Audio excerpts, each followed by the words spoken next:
Bana, leo basi nimepita katika Afrobeat Rada, nimekuja kugundua kwamba pia Harmonize katika nyimbo ambazo zimetoka 5 katika wiki hii, nazo Harmonize naye yupo. Nyimbo yake ya Finally imewekwa kwenye listi hii, ambayo pia anayehusika na jambo hili basi ni mwamba anaitwa Adisope. Ni mwamba ambaye anajihusisha na masuala haya ya kupromote muziki wa Afrika kiujumla.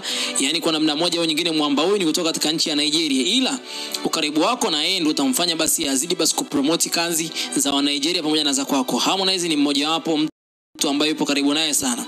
Kipindi ambacho amekuja katika nchi ya Tanzania, nikimaanisha kwamba alifika Zanzibar katika shughuli ya Trace Awards, Harmonize alionekana naye akiwa pamoja. Hii ikiwa na maana kwamba Harmonize ni mmoja kati ya mtu ambaye yupo naye karibu sana. Harmonize kupitia ngoma hii ya kwake ya Finally ambayo amemshirikisha Miribenar ni moja kati ya nyimbo ambayo ipo katika listi ya nyimbo 5 ambazo zimetoka katika wiki hii, ambayo ni wiki ya iliyopita Baada ya hapo Black Sherif pia ni mmoja wapo na Shay's Vibes ambayo nyimbo hii inaitwa Sin City, na baada ya hapo tena kuna ngoma ya kwake Iyanya inaitwa Yebo, ni moja kati ya listi ya kwake Adisope, anataka kusema kwamba ni Afrobeat Rada.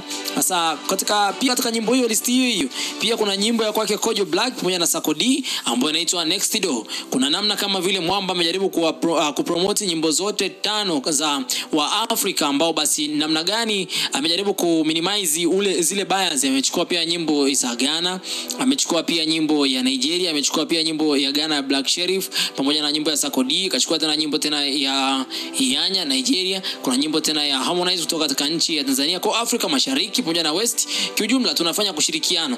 Hii ni namna ambavyo Adisope amefanya njia yake kama vile utamaduni kwake, kuhakikisha kwamba anazidi kuconnect wasanii hao basi wazidi kuheshimiana na wazidi basi kupata connection za international. Sijui itakuwaje kwake Harmonize, lakini kupitia ngoma hii inaonekana kwamba juhudi zikiwepo na jitihada zikaonyeshwa, basi kuna namna kama Harmonize anaweza kwenda kubenefit kupitia ngoma hii tena level za international, kwa sababu ni lugha ambayo sio ya kwetu. Lugha hii ni lugha ambayo ni ya watu wengine, na ndio maana wabongo wengi wanashindwa kuielewa lugha hii.